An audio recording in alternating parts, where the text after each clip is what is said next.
what's going on? Mr. Eve here. How you doing out there? Wide angle lens. Whoa. Hey man, we're at this job. We're still working on it. It's a slow boat to China.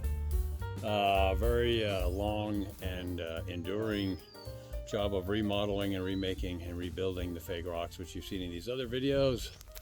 But I want to show you the downhill side. This is the other side of the pool. These are all faux rocks over here, all around here, and we have real rocks that are right in the vicinity, so it's nice to use those as a guide. You can kind of see the texture here. It's the wrinkled plastic or tinfoil approach to fake rock construction. Right to the left over here, we have very, very cool real rocks. Notice the cracks and stuff going on here. This whole enormous back wall, it's probably 15, 16 feet up to there maybe. And the original builders did that thing. Everything inside is hollow with the rebar exposed, so it's rusting and fall apart. We do not want to rebuild this entire thing if we don't have to, so we're just going to be focusing on the cracks on the edges. But you can always look at the real thing when you're doing jobs, folks, and use the real thing as a guide. Noticing the cracks, the peel-aways, the fault lines that go all the way through, and the peel-aways that are like an onion that come off. And so we're going to be patching and fixing the cracked parts where we need them to be.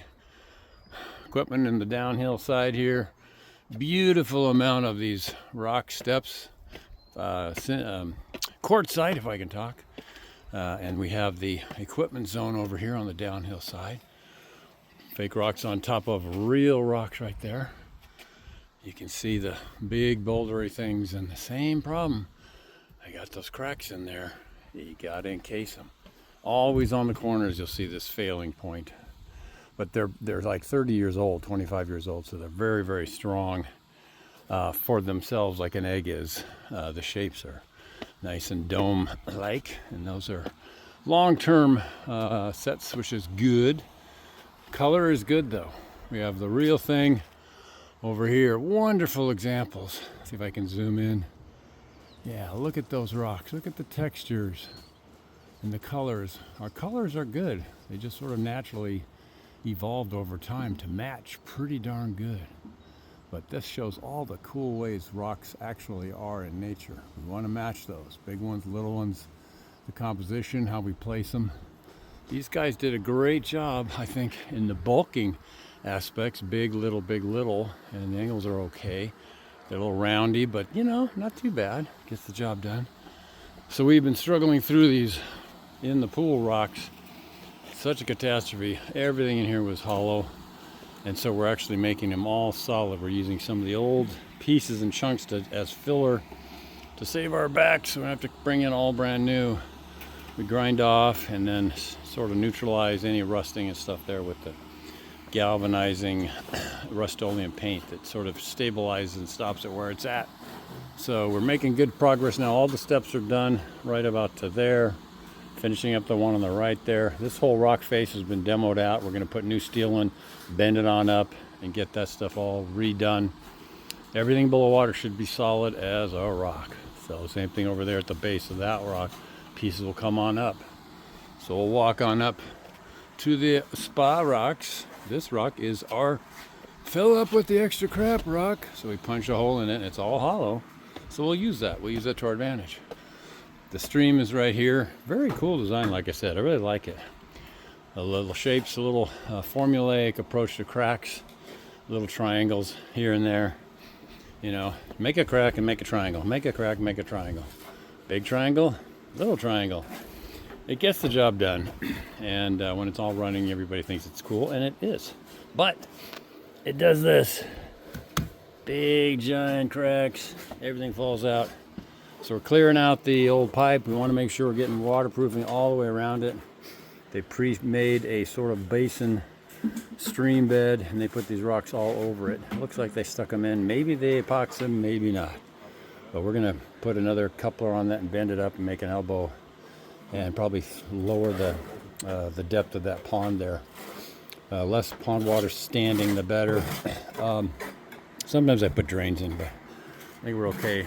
This is 3 different places where water can come out, and we're going to be working on that and getting that dialed in so they all work, hopefully.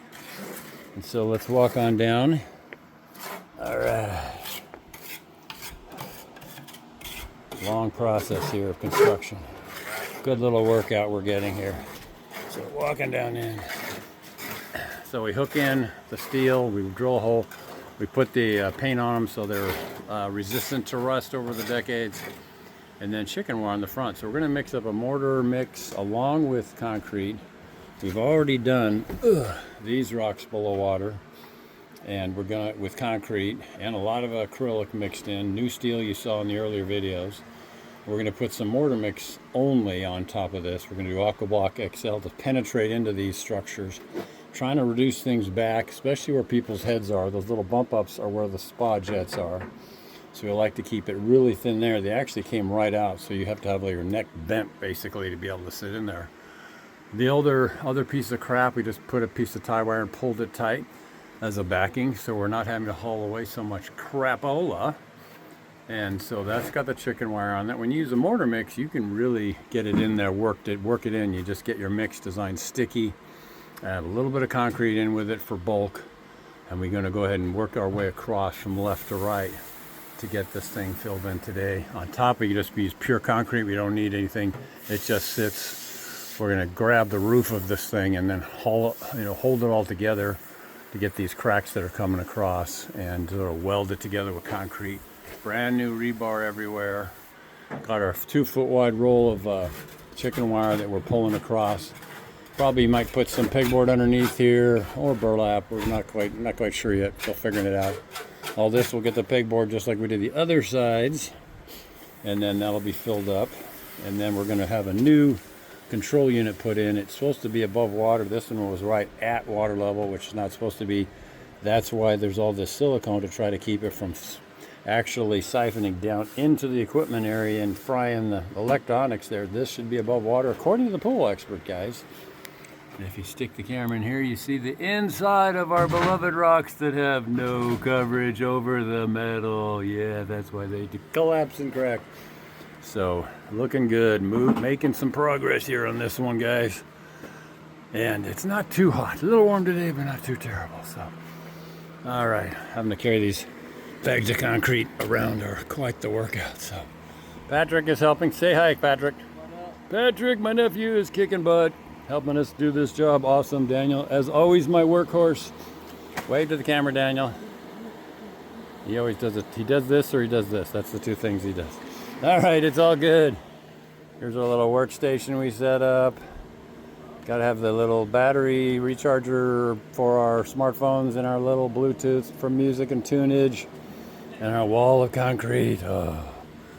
And we have a pop-up, and we have a beautiful view from this place. So, same process I just showed you're going to have to do with all these rocks in here too. We're going to demo all that out, put the steel up against the wall, keeping our quantities down, and then below water we'll start to pull it up to get the same shape and profile where you see that white line right there at the water level, and stitch it together with the upper areas of the rock. You see this one over here is cracking right across the front there, so we'll get that steel to come up and go bridge that crack spot and go ahead and fill those in like we showed you on the spa. So it is a beautiful day, beautiful sunshiny day, so we're feeling blessed about that. Real rocks to use as a guide for our design, getting those big boulders in the pool, all full solid. And we're going to waterproof everything with the 2-step process, Aquablock XL, as well as Membrane C by Miracoat, or Miraprime. Miracoat? I can't remember. Anyway, all right, Mr. Dave here, doing another long vertical video. It's a long vertical video, baby. So remember, Jesus is coming back. Make sure you're ready. Get him in your heart. He'll clean you up so you can be in the perfection presence of Almighty God when you breathe your last here and you are beginning your journey there. And you want the there to be the good there, not the bad there. So it's your choice. You can pick. Freedom of choice. All right. And then also I like to say, become very good at forgiveness and become very good at gratitude. Lost my kidneys 15 years ago. Had 2 kidney transplants. Been on dialysis. And I'm not now. And so I'm grateful. And I can go to the bathroom like you normal people out there. So gratitude, a good thing to have in your wheelhouse of mindsets. Have a good mindset, a gratitude mindset, and you'll be a blessing and not a curse to those around you. All right. So have a good day no matter what, and we'll see you next time on the next video. All right. Have a good day no matter what. I already said that.